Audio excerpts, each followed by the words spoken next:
श्रीकृष्णांचे इंद्रप्रस्थाला जाणे. श्री शुक म्हणतात, श्रीकृष्णांचे म्हणणे ऐकून अत्यंत बुद्धिमान उद्धवाने देवर्षी नारद, सभासद आणि श्रीकृष्णांच्या मतावर विचार केला आणि नंतर तो बोलू लागला. उद्धव म्हणाला, भगवन, देवर्षी नारदांनी सांगितल्याप्रमाणे आपण आतेभाऊ पांडवांच्या यज्ञात जाऊन त्यांना सहाय्य केले पाहिजे. त्याचबरोबर शरणागतांचे रक्षण करणे हेही आपले कर्तव्यच आहे. हे प्रभू, जो सर्व दिशांवर विजय मिळवतो तोच राजसूय यज्ञ करू शकतो. तेव्हा जरासंधाला जिंकण्यामुळे पांडवांचा यज्ञ आणि शरणागतांचे रक्षण या दोन्ही गोष्टी साधतील असे मला वाटते. शिवाय यामुळेच हे गोविंदा आमचेही मोठे काम होईल. त्याचबरोबर कैद केलेले राजे मुक्त केल्याने आपली सर्वत्र कीर्ती होईल. जरासंध इतर बलवानांनाही जिंकण्यासारखा नाही, कारण त्याला 10,000 हत्तींचे बळ आहे. त्याला फक्त तुल्यबल भीमसेनच पराभूत करू शकतो. त्याला द्वंद्वयुद्धातच जिंकले पाहिजे. तो 100 अक्षौहिणी सेना घेऊन युद्धात उतरेल तेव्हा नको. जरासंध हा ब्राह्मण भक्त आहे. जर ब्राह्मणांनी त्याच्याकडे याचना केली तर तो त्याला विनमुख पाठवित नाही. म्हणून भीमसेनाने ब्राह्मणाचा वेश घेऊन त्याच्याकडे भिक्षा मागावी. आपल्या उपस्थितीमध्ये द्वंद्वयुद्धात भीमसेन त्याला मारील याविषयी शंका नाही. हे प्रभू, आपण सर्व शक्तिमान, रूपरहित कालस्वरूप आहात. विश्वाची निर्मिती आणि प्रलय आपल्याच शक्तीने होतात. ब्रह्मदेव आणि शंकर हे केवळ निमित्त मात्र आहेत. त्याचप्रमाणे जरासंधाचा वध आपल्या शक्तीने होईल. भीमसेन त्याला फक्त निमित्त मात्र असेल. तेव्हा कैदखान्यात पडलेल्या राजांच्या राण्या स्वतःच्या महालात आपल्या या विशुद्ध लीलेचे गायन करतील की आपण त्यांच्या शत्रूचा नाश केलात आणि त्यांच्या पतींना सोडविलेत. यापूर्वी ज्याप्रमाणे गोपी स्वतःला शंखचूडापासून सोडविण्याचा पराक्रम गात, शरणागत मुनिगण, गजेंद्र आणि जानकीच्या उद्धाराची लीला गात, तसेच आम्ही आपल्या मातापित्यांच्या कंसाच्या कारागृहात सोडविलेल्या लीलेचे गायन करीत असतो. म्हणून हे श्रीकृष्ण प्रभो, जरासंधाचा वध पुष्कळ गोष्टी साध्य करून देईल. बंदिस्त राजांच्या पुण्यप्रभावाने किंवा जरासंधाच्या पापप्रभावाने आपण हे यावेळी राजसूय यज्ञ होणेच पसंत करीत आहात. श्री शुक म्हणतात, परीक्षिता, उद्धवाचा हा सल्ला सर्व प्रकारे हितकारक होता, शिवाय खोडून काढता येण्यासारखा नव्हता. देवर्षी नारद, यदुवंशातील ज्येष्ठ श्रेष्ठ, स्वतः श्रीकृष्णांनी सुद्धा त्यांचे म्हणणे मनापासून मान्य केले. अंतर्यामी भगवान श्रीकृष्णांनी यानंतर वसुदेव इत्यादी गुरुजनांची संमती घेऊन दारुक, जैत्रे इत्यादी सेवकांना इंद्रप्रस्थाकडे जाण्याची तयारी करण्याची आज्ञा केली. यानंतर शत्रुसंहारक श्रीकृष्णांनी यदुराज, उग्रसेन आणि बलरामांची आज्ञा घेऊन मुलाबाळांसह राण्या आणि त्यांचे सर्व सामान पुढे पाठविले व पाठोपाठ दारुकाने आणलेल्या गरुडध्वज रथावर ते स्वतः आरूढ झाले. त्यानंतर रथ, हत्ती, घोडेस्वार आणि पायदळ यांची प्रचंड सेना घेऊन ते निघाले. त्यावेळी मृदंग, नगारे, ढोल, शंख आणि रणशिंगांच्या उच्च स्वराने सर्व दिशा दुमदुमून गेल्या.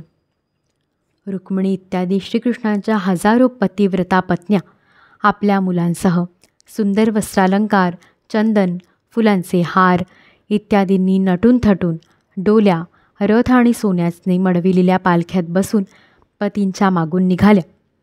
यावेळी पायदळ शिपाई हातात ढाल तलवारी घेऊन त्यांचे रक्षण करीत चालले होते. याच प्रकारे त्यांच्या सेवकांच्या स्त्रिया आणि वारांगना चांगल्या प्रकारे वेशभूषा करून गवताच्या झोपड्या, वेगवेगळ्या प्रकारचे तंबू, कनाती, कांबळी तसेच अंथरूण पांघरूण इत्यादी सामग्री बैल, म्हशी, गाढवे आणि खेचरांवर लादून तसेच स्वतः पालख्या, उंट, छकडे आणि हत्तिणी यांवर बसून चालल्या होत्या. जसा सुसरी, मगरी आणि लाटांच्या उसळण्याने क्षुब्ध झालेला समुद्र शोभून दिसावा, तशी अतिशय गोंगाट होत असलेली फडफडणाऱ्या मोठमोठ्या पताका, छत्रे, चामरे, श्रेष्ठ शस्त्रास्त्रे, वस्त्रालंकार, मुकुट, कवचे यांनी युक्त आणि दिवसा त्यांच्यावर पडलेली सूर्याची किरणे यामुळे भगवान श्रीकृष्णांची सेना अतिशय शोभून दिसत होती. नंतर श्रीकृष्णांनी सत्कार केलेले नारद त्यांचा निश्चय ऐकून व त्यांचे दर्शन झाल्यामुळे प्रसन्न झाले. त्यानंतर त्यांनी केलेली पूजा स्वीकारून देवर्षी नारदांनी त्यांना प्रणाम केला आणि त्यांची दिव्य मूर्ती हृदयात धारण करून आकाशमार्गाने प्रस्थान केले. यानंतर भगवान श्रीकृष्ण जरासंधाच्या बंदी राजांच्या दूताला आपल्या मधुर वाणीने आश्वासन देत म्हणाले, दूता, तू आपल्या राजांना जाऊन सांग की भिवू नका, तुम्हा सर्वांचे कल्याण असो, मी जरासंधाला मारवीन. भगवंतांचा निरोप घेऊन गेलेल्या दूताने त्यांचा संदेश राजांना सांगितला. ते राजेसुद्धा कारागृहातून सुटण्यासाठी भगवंतांच्या दर्शनाची वाट पाहू लागले. नंतर श्रीकृष्ण आनर्त, सौवीर, मरु, कुरुक्षेत्र आणि तेथे जाताना मध्ये लागणारे पर्वत, नद्या, नगरे, गावे, गौळवाडे, खाणी इत्यादी पार करून पुढे जाऊ लागले. भगवान मुकुंद दृश्यद्वती व सरस्वती नदी पार करून तसेच पांचाल आणि मत्स्य हे देश मागे टाकून इंद्रप्रस्थाला जाऊन पोचले. ज्यांचे दर्शन माणसांना होणे दुर्मिळ आहे ते श्रीकृष्ण जवळ आलेत ही बातमी समजली तेव्हा आचार्य आणि संबंधितांसह युधिष्ठिर त्यांच्या स्वागतासाठी नगराच्या बाहेर आला. मंगलगीते गायली जाऊ लागली, वाद्ये वाजू लागली, ब्राह्मण उच्च स्वरात वेदमंत्र म्हणू लागले. इंद्रियांनी मुख्य प्राणाला भेटण्यासाठी आतुरतेने जावे त्याचप्रमाणे धर्मराज अत्यंत आदराने ऋषिकेशांचे स्वागत करण्यासाठी निघाला. श्रीकृष्णांना पाहून युधिष्ठिराचे हृदय अत्यंत स्नेहाने सद्गतीत झाले. पुष्कळ दिवसांनंतर आपला प्रियतम भेटल्यामुळे तो पुन्हा पुन्हा त्यांना आपल्या हृदयाशी कवटाळू लागला. लक्ष्मीचे पवित्र निवासस्थान असलेल्या श्रीकृष्णांच्या श्रीविग्रहाला दोन्ही बाजूंनी आलिंगन दिल्यामुळे युधिष्ठिराचे सारे पाप नष्ट झाले. तो परमानंद समुद्रात डुंबू लागला. त्याच्या डोळ्यातून आनंदाश्रू वाहू लागले. अंग अंग रोमांचित झाले. त्याला या माईक प्रपंचाचे स्मरणही राहिले नाही. त्यानंतर भीमसेनाने मंद हास्य करून आपले मामेभाऊ श्रीकृष्णांना आलिंगन दिले. त्यावेळी झालेल्या आनंदाने आणि प्रेमोत्कर्षाने त्याची सारी इंद्रिय उंच बळून आली. नकुल, सहदेव आणि अर्जुन यांनीसुद्धा आपले परमप्रियतम आणि अकारण परमहितचिंतक अशा भगवान श्रीकृष्ण प्रभूंना मोठ्या आनंदाने आलिंगन दिले. त्यावेळी त्यांच्याही नेत्रांतून अश्रूंचा पूर वाहू लागला. अर्जुनाने भगवान श्रीकृष्णांना पुन्हा आलिंगन दिले.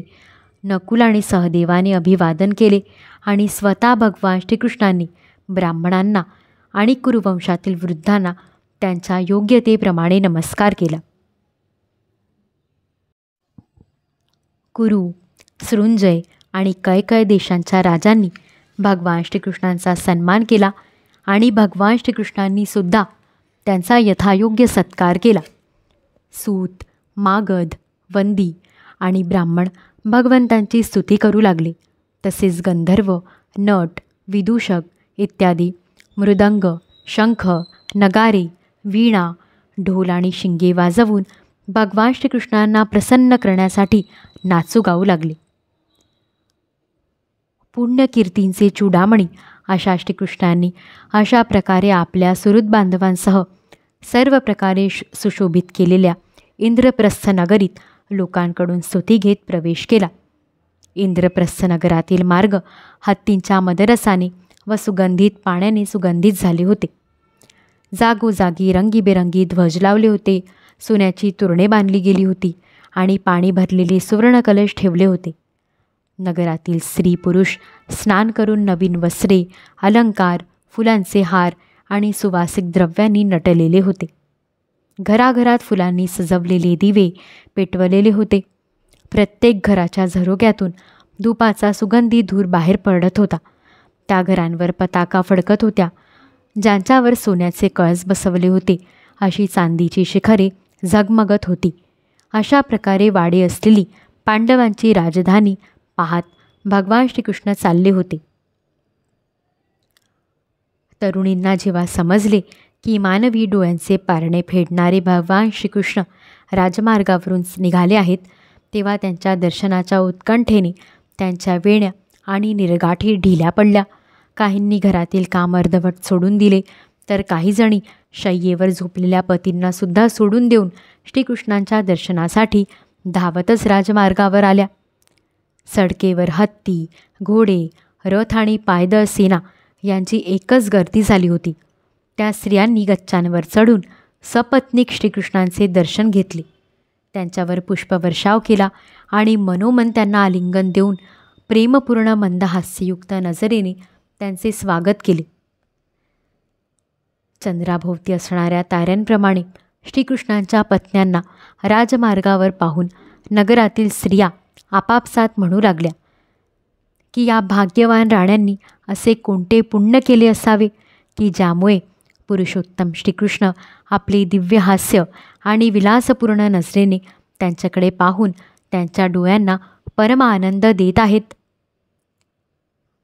श्रीकृष्ण अशा प्रकारे जात असता निष्पाप शिल्पकारांनी ठिकठिकाणी त्यांना भेटून अनेक मंगल वस्तूंनी त्यांची पूजा करून त्यांचे स्वागत केले. श्रीकृष्णांना पाहून अंतपुरातील स्त्रियांनी घाईघाईने येऊन प्रेमपूर्ण डोळ्यांनी भगवंतांचे स्वागत केले. त्याचा स्वीकार करीत श्रीकृष्ण राजवाड्यात आले. आपल्या त्रिभुवनपती भाचा श्रीकृष्ण याला जेव्हा कुंतीने पाहिले, तेव्हा तिचे हृदय प्रेमाने भरून आले.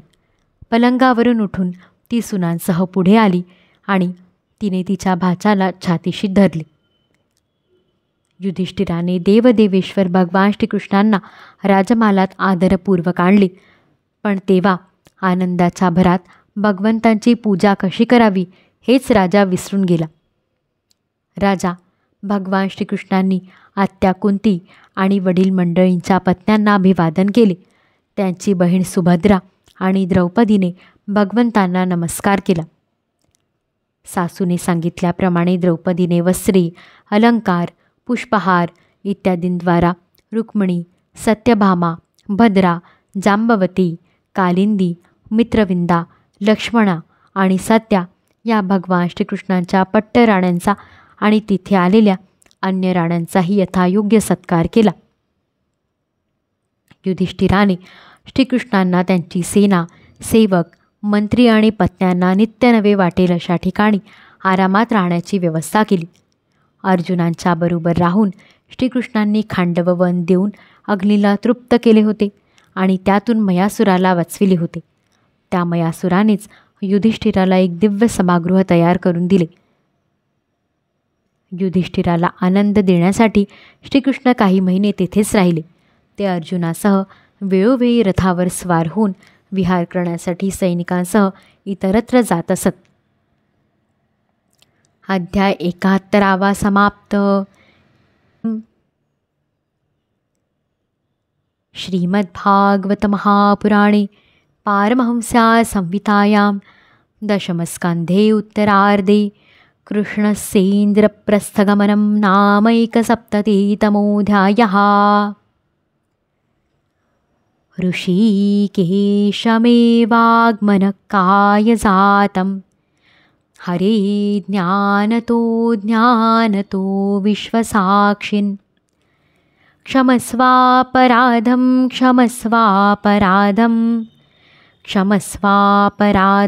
प्रभो क्लिन्नचित्त. श्रीकृष्णार्पणमस्तु. गोपाल कृष्ण भगवान की जय. मना श्रीगुरु अंतरी नित्य पाहि, मना श्रीगुरु तसा विश्वात पाहि. मना वेगळे ध्यान योगादि नाही, मना भक्तीचा या पथी दृढ राही. श्री सद्गुरुनाथ महाराज की जय.